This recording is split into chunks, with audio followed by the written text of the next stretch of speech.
catholique yi am yàlla def jàmm yàlla ñaan ñi ciy ñaan ak ñëpp di ñaan yàlla nangu ba feebar bi nekk suñu réew génn fii der xam nga affaire bi neexul wax naqariwul wax mais neexul wax quoi parce que xam nga bu bakkan tëddee rek dafay metti man ñi ma gën a yërëm mooy xam nga tey nga jur sa doom jàngal ko sonn ci moom parce que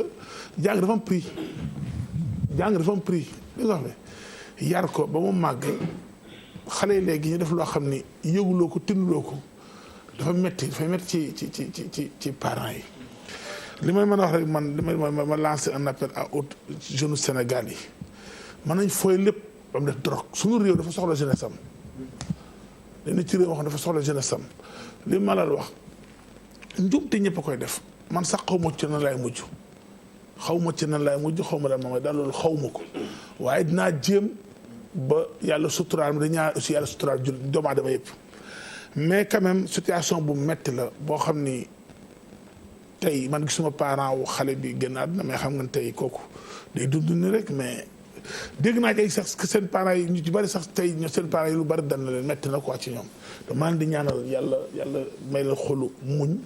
te xale yi ñu bañ a fooy gis nga der comme ni Bouba wax dafa am solo gis nga wax boobu dafa am solo te xoo soo xamu ko doon sa baay ko gën parce que man li ma tiital damay dégg ñuy waaraatu ñu ni boo bàyyee sax téeméer soo dee sa doom def da nga ci nekk comptable xam nga loolu c'est lu garaaw la moi ça me fait peur man je me demande est-ce que dinaa ko gën a laaj tax ñu jàng parce que loolu bu dee loolu c'est catastrophique parce que ñun ñëpp mënuñu contrôler suñu doom li ñuy def mais en tout cas daal maa ngi ñaanal samay doom di ñaanal doomu ñëpp yàlla teg la ci yoonu jub parce que adduna moo doy waar yàlla nag mooy bind doomu aadama yàlla mooy bind ne nii ngay juddoo nii ngay màgge nii ngay dee loolu moom coobare suñu borom la ñu ngi ñaan yàlla képp ki génn àdduna nga génn ko ci anam yu rafet lu métti daal la vraiment c'est dur na xale yi bañ di foye drogue on a besoin de notre jeunesse drogue baaxul dëkk dugg yàq na ko drogue baaxul te aussi may ñaan nguur gi ñu gën a xeex ak justice ñu gën a xeex ak ñu fi dugal drogue parce que Sénégal réyut buñ ko jeexatee dëgg bañ am sentiment ñi koy def ñu teg leen daañu 10 à 10 ñu koy jaay ñu teg leen daañu 10 à 10 ndax drogue baaxul. drogue ci réew moom musiba la te buñ ko fi libéraliser mu jege kii suñu doom yi fa yàqu. donc maa ngi ñaan daal gouvernement Sénégal ñu gën a taxaw ci xeex drogue ndax drogue baaxul. Pape Djibril maa ngi lay ziar. Abdoulaye maa ngi lay delloo ziar di nuyu. yaa ngi ree maa ngi ree xam naa. di la ay ca bismillah. laaj ko boobu xam na. waaye yow léegi livreur la cag-cag ñi kay tey ñu ma ci génne ak dama ciy profité parce que en fait yére bi Pape Djibril sol der comme mook Pape Djibril ñoo bokk tailleur gisoo dañuy xaw a nuroo waaye day couleur nuance yi rek lay changé der moo dem comme ak couvre-feu bi der moo dem jëli kii ñaw Pape Djibril yóbbul ko mu sol ko moo tax Pape Djibril tardé tey non problème bi gën na xóot gën na xóot voilà da ci bëgg a teg je voulais savoir la ma tax plateau bi loolu teer boobu choisir Pape Djibril Pape Djibril ak yéen ñaar leen ñëwal non dafa daje rek. mais tailleur bi jigéen la ah jigéen la. oui oui tailleur bi maanaam yàq na jàng yi. Pape Djibril bismillah kii daf ñu bëgg a indil problème. dootoo ñëw jàkkaarloo man non mais Pape Djibril toi tu es très normal. non attends dama am sama benn grand. boo wax méfie-toi de l'eau qui dort. waaw. non man daal nee naa ko xam naa te wuyu ma lu dul jour jàkkaarloo du ma ñëw sa kër. du ma la génne lu dul jour jàkkaarloo sa kër. mais waxal nga ay moom maa dem ba këram yóbbu fa autorisation Pape Djibril non baara méfie-toi de der bu àndandoo de yéen déggu leen dama ni ko sa kër dinaa fa ñëw jour ba jàkkaarloo génne la fa lu dul jour boobu du ma fa ñëw mais der waxal kii bi régie bi ñu bind ne baara first class moo ñu ñëw dina ko yaakaar naa baara boobu jaaraleel ba ñaata nit ñooy dem seen kër buuba woo leen fekk faatoo leen di woo loolu lay daal loolu tam beneen problème Pape Djibril ñëw lu dul jour jàkkaarloo vendredi dootoo génn sa kër. voilà maa ngi lay nuyu di nuyu kilifa yi nekk ci plateau bi yëpp di nuyu sunu gan yi muy monsieur le ministre ak directeur de cabinet di leen masawu coono aussi di leen encourager effectivement foog ma ndokkale aussi ñi nga xamante ni ñoom ñooy waa jàngu bi ci seen bés bi man suma cursus primaire yëpp école Notre-Dame de la Paix de Thiadiaye la Thiadiaye waaw donc j'ai vraiment une dette à l'endroit de cette communauté. Le département de Mbour. Et puis ça me fait on est dans le département de Mbour. Et la chance que nous avions la chance que nous avions mooy que ne boobu directeur école bi Michel Ndiaye nga xamante ni bu maître absenté woon sax pour des raisons personnelles wala professionnelles moom mooy ñëw jàngale à la place. Donc ñi ñu doon jàngal aussi c'était comme sunuy yaay wala sunuy papa la c'était extraordinaire et jamais sunu confession bi ñu am dara mësu ko remettre en cause ci milieu bi ñu nekkoon noonu au contraire dañ ko doon conforter jamono bu nekk donc di leen ñaanal bu baax bés bi liñ ci wut yëpp yàlla defal leen ko di jaale ki nga xamante ni moom moo wàcc liggéey lu métti la biri ma wax na ko effectivement jàng investissement bu mag la xale jël papa jël investir ci doomam boole ko njàqare bu permanent bi muy am souvent sama yaay loolu lay faral di wax boo génnee xel mi du dal mais en réalité soo waxtaanee ak moom mu ne la sa butit su nekkee ci biti mënoo nelaw butit mu ne parce que doom butit la ndax cordon ombilical bi la ñuy dagg rek pour ngeen mën a séparer wu donc damay imaginer rek te kenn mënu koo xalaat papa ak yaayu xale boobu ci conditions yi nga xamante ni moom lañ nekk guddi gi ak ñeneen ñi nga xamante ni yëpp aussi seeni doom laale na ci ñoom aussi ñoo ngi ci ay situations yu compliquées parce que ku sañoon sa doom kenn du ko dégg ci lu mel noonu waaye effectivement war nañu agir à plusieurs niveaux souvent lu ci bëri aussi dañ koy nëppal rek ñun xam nañ ne drogue bi la drogue est présente surtout ci lycée yu bëri surtout à Dakar ci collège yu bëri gars yi xam nañ ko dañ koy gis souvent gérer ko ni ñu ko war a gérer waaye da ngay am ñu professeurs yu ci bari wala collège yu ci bari ñu ci bari xam nañ ne li may wax ni dëgg la et je le tiens de source sûre xam nañ ne la drogue circule ci ay lycée ak ay collèges yoo xamante ni xale yu bari loolu mooy yàq seen jàng te dinañ ko constater très tôt mais ce qui est intéressant mooy li Moustapha Cissé la doon wax ne ay kilifa ñoom ñoo fiy dugal drogue bi mais loolu aussi kilifa bu toll noonu bi mu koy wax il était le président du parlement de la CEDEAO wax ko mais je pense que ne c'est très simple au moins que le débat ait lieu ñu remonter la pente xam fan mooy l'origine du mal jéem ko régler am na réew yu bari ci àdduna bi yoo xamante ni drogue mu ngi fay circuler waaye dafa fekk ñu am lu ñu tabax ba pare ñun dañu nekk ci réew mu ñuy tabax réew moomu ñuy tabax tey amuñu benn ressource principale bu dul le capital humain boobu nag lii mooy koy bousiller yii ak yeneen xeetu drogue parce que du drogue bii rek mooy drogue am na yeneen xeetu drogue par exemple tey ji boo demee ci buntu lycée yi buntu collège yi nga fekk fa ñu def fa pari foot mais drogue la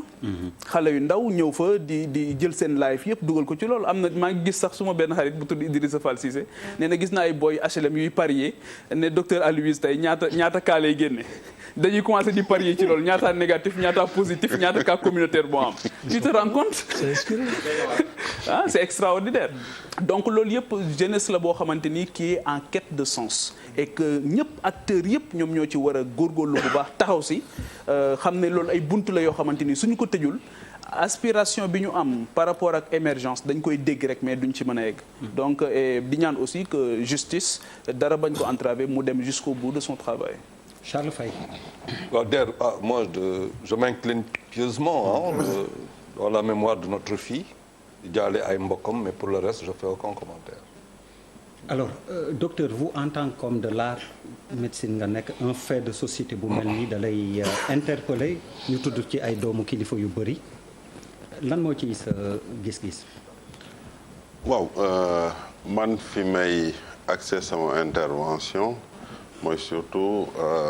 la perte en vie humaine defe naa loolu dafay loo xam ne dañ ko war a déplorer dañ koy déplorer di présenter condoléances famille bi mais aussi di wane suñu empathie ci parents yi nga xam ne seen doom yaa ngi ci jafe-jafe parce que boo xoolee souvent on dit xale bi dafa ñàkk yar mais bu ñu waxee xale bi dafa ñàkk yar rek dafa mel ni dañu incriminer les parents c'est comme s'ils n'avaient pas joué leur rôle et am na yoo xam ne yu bari parfois c'est pas les parents qui sont à l'origine donc je voudrais de manière très sobre joxe boobu commentaire mais un commentaire de compassion à l'endroit de la famille du disparu ou de la disparue ba pare yu marqué suñu empathie parce que bon après tout aussi c'est comme vous l'avez dit c'est un fait de société mais aujourd'hui la société est interpellée autour d'un autre défi autour duquel nous devons rester focus. Monsieur le ministre waxtaan wi daf la fi fekk te ñu am mbégte ànd ceeg yow te ngay ndaw aussi lan la fait de société bu mel nii fait divers boo xam ni xale bu jigéen bi da cee mujj ñàkk bakkanam lan nga ci wax. Merci beaucoup monsieur Der je pense que balaa may ñëw ci question bi da nga may tuuti rek ma ndokkale aussi la communauté catholique du Sénégal mais mën na wax les catholiques du monde entier parce que tey nag mooy 40e jour boo xam ne muy vendredi saint boo xam ne moom la ñu jeexale koor gi mu nekkoon 40 jours de privation de dévotion et de prière yal na nangu ñaan mu nekk loo xam ne aussi peut-être bu nekkoon ci situation exceptionnelle bi ñu dund peut-être bu may ñëw ci plateau bi damay indaale ngalax mais gis nga tey mënuñ ko am ku wax vendredi saint aussi wax un vendredi de prière pour les musulmans parce que yaakaar naa ne chaque vendredi mosquée day fees te gis nañ aussi li bu mu amee ba léegi ñëpp a ngi julli seen biir kër yi loolu aussi nekk lu am solo mu nekk situation exceptionnelle bu ñu dund donc may jégalu aussi ci retard bi maa ngi woon ci beneen plateau moo tax ma xaw a tardé tuuti di ci jégalu bu baax a baax di nuyu téléspectateurs yi nekk ci biir réew mi rawatina aussi yi nekk bitim réew parce que émission bi nag ñëpp a koy seetaan donc li nga wax aussi je pense que déglu naa ñu bëri ci yéen man j'ai apprécié le discours du Bouba mën naa wax Bouba monsieur Ndour lu am solo la et que drogue moom je pense que lu doy waar la on est interpellé pouvoir public mais avant même les pouvoirs publics la famille aussi ci côté éducation parce que wax na ko léegi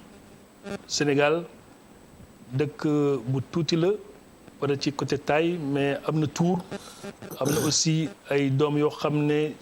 foo dugg muy ci science muy ci institution muy ci lu kawe ñoo nga fa te jeunesse nag moo yor réew parce que mooy avenir réew donc lii bu amee c'est vrai que damay présenter condoléances famille bi boo xoolee CV ki fi jógee école fu mu jaar man mi nekkoon France yor étudiants yi école boo xam ne école bu kawe la donc côté âge aussi yaakaar naa département bu rëy la waxatuma sa ci njaboot bi mais ci réew mi loolu yëpp ñu war ci en tout cas bàyyi xel man yu mel noonu rek bu amee rek je sais que ñi lire une si longue lettre amoon na benn passage boo xam ne dafa ne le rêve d'une ascension fulgurante pour certains parents a donné plus de pouvoir que d'éducation donc loolu aussi ñun ñëpp ñu war ci bàyyi xel vraiment éducation de base am na solo c'est vrai que loo éduquer sa doom aussi même fréquentation rek mën na indi loo xam ne c'est vrai que amoon na ko ci biir kër gi mais bu génnee mën am influence yoo xam ne malheureusement mën na tax nit ki dévier wala mu dugg ci loo xam war a ci dugg mais lii bu amee je pense que benn choc la boo xam ñun ñëpp dañu war xoolaat suñu bopp muy ñun pouvoir public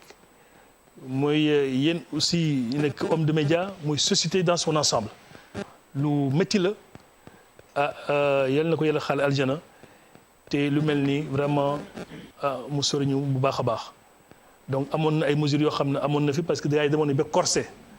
les sanctions donc loolu aussi lu am solo la parce que drogue waxatuma sax ci nit ñi mais ci économie da koy yàq complètement et ñoo ngi nekk une économie voilà en voie de développement qui tend vers l'émergence donc on doit tout faire quand même pour tout ce qui peut nous retarder ou mu indi ay jafe-jafe ci biir réew mi waaye ñëpp taxaw ci ñëpp xeex ko comme ñu xeexoo man ko feebar bi am ci biir réew mi. Merci beaucoup monsieur le ministre.